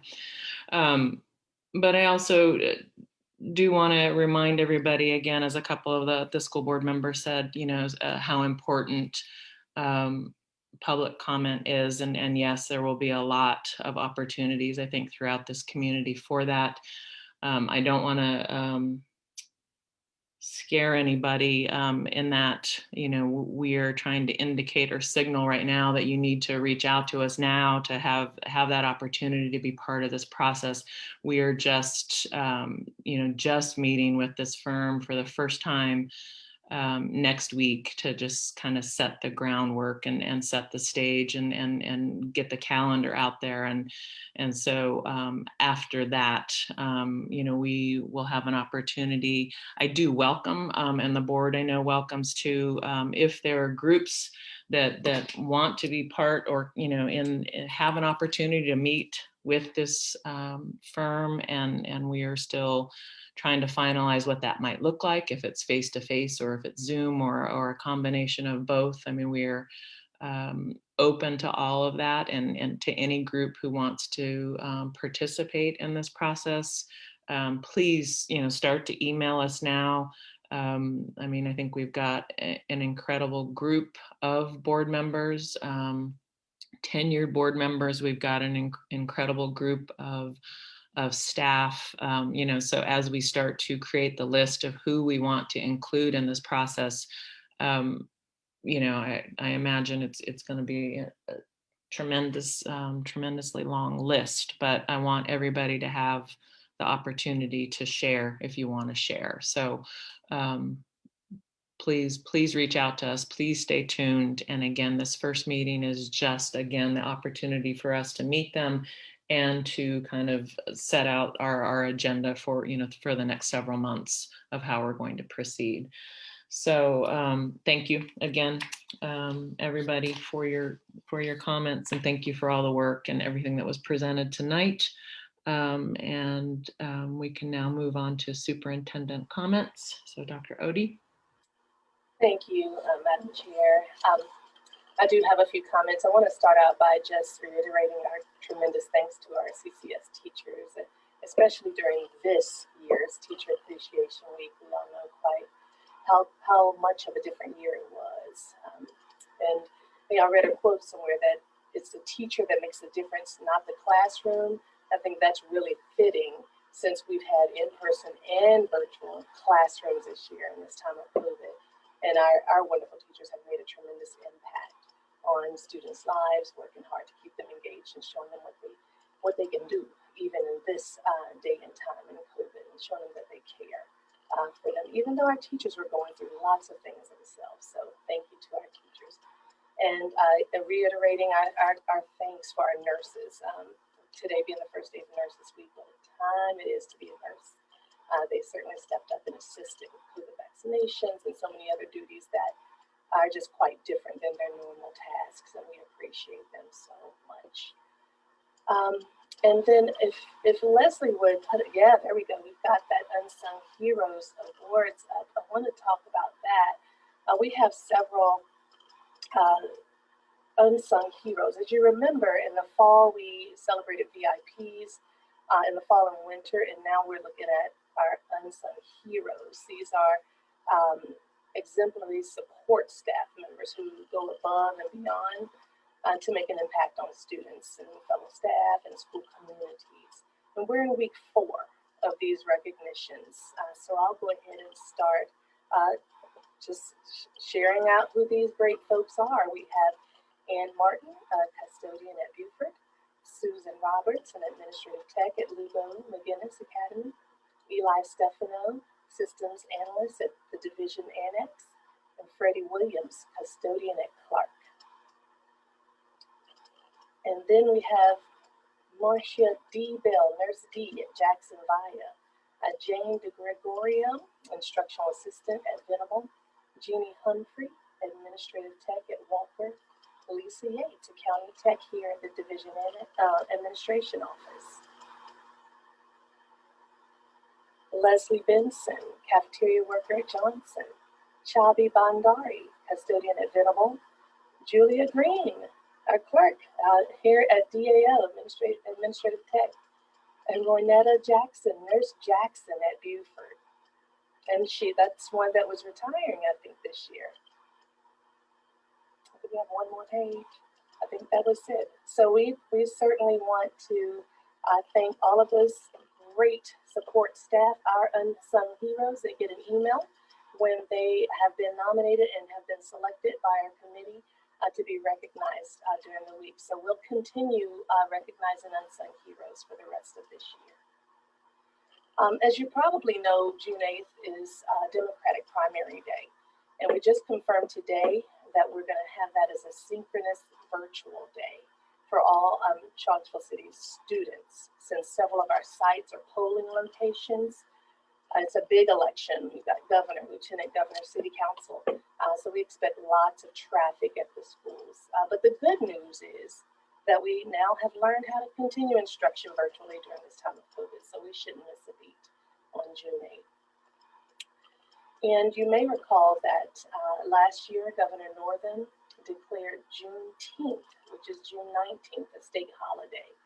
And this year, Juneteenth falls on a Saturday. So we will recognize it on Friday, June 18th, as I believe the city will as well, the city government. And it won't impact students since the last day of school is on June 11th, but we will have that as a recognition on June 18th, which is a Friday. And I want to give a shout out to our art department, Aaron Eichhorst and his great team. We have an Art Connections online spring art show, and it's on our website, and you can check it out there. And I just want to specifically thank also the art teachers in our school division and our students for creating wonderful, wonderful coloring books that our students, all students will have access to. I was able to get a couple of them last week and take them home to some little ones in my family to take a look at. And they're just amazing. And we have such great talent here in Charlottesville. So thank you to Aaron Eichhorst as well as his team for creating these amazing opportunities for our students. And lastly, the VSBA has extended an invitation for school divisions to participate in the 8th annual Food for Thought competition to showcase programs that we have that combat childhood hunger, provide healthy school meals, and encourage wellness and physical activity. And there are 3 separate competition categories that we as a school division may apply to be recognized for our efforts. And one of them is meal access to fight hunger. Another one is healthy school meals. And a third one is wellness and physical activities. And we're hoping to apply for recognition in at least one of these areas, but I think we really could apply for all of them.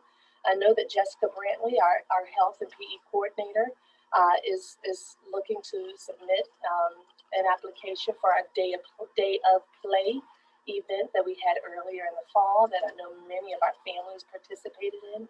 And I spoke with Kim Powell. I believe Carlton Jones is going to be applying as well, as we know that we've worked really hard to make sure that our students are fed each and every day. Now, I don't think it requires a motion or a vote, but the VSBA would like to know that our superintendent and school board are in favor of us applying. So I wanted to take this opportunity to put it before you now, to sort of get the nod or the thumbs up that you're okay with us moving forward with applying for that, for those recognitions. And that's all I have. So if it's okay with you, then we'll go forward with applying, and we know that we'll win because of the hard work that all of our teams have put forward this year. Thank you, Dr. Odie. Thank you. Appreciate that. We will move on to our work session wrap up now with Dr. Baptist. Okay, there were just a few items from the fee schedule to go back and revisit the language regarding the free and reduced lunch. Add the information about our core values and no students being denied educational programs. Under the safety and security, to either continue and or create smaller committees to work on the safety and security, to keep from Ms. Powell from doing all of it. And then to have updates on the safety plan closer to when school opens so that the board and the community will know where we are at that point. Thank you. You're welcome. Anything from board members that she didn't capture? She always does such a great job. All right. Thank you again. And now just wanted to share our upcoming meetings. We do have, as I've mentioned a couple of times, our meeting next Friday, the 14th, which is our work session. And that's the first opportunity that our board will have to meet with HYA. That will be held from 12 to around 2. The location is still to be determined, but most likely will be at the Performing Arts Center. And that will be a face-to-face, but we will have mitigation practices. And again, it is open to the public to kind of listen into that meeting. Then May 21st at 3 p.m. and May 22nd, starting at 8:30, we have our annual school board retreat, which we did not have last year because of COVID, but we will have that. And that is held in Richmond. And then on Thursday, June 10th, so please make note that this is not going to be June 3rd, which is typically when we will meet, because graduation originally, I believe, was scheduled for the 3rd, but we will be meeting, our next board meeting will be June 10th. And stay tuned for that as well, because that may be a face-to-face meeting if we can get a location for that. And I think that is all I have at this point. And if there are no objections, we will call this meeting adjourned. So thank you, everybody. Good night. Good night. Good night, everyone.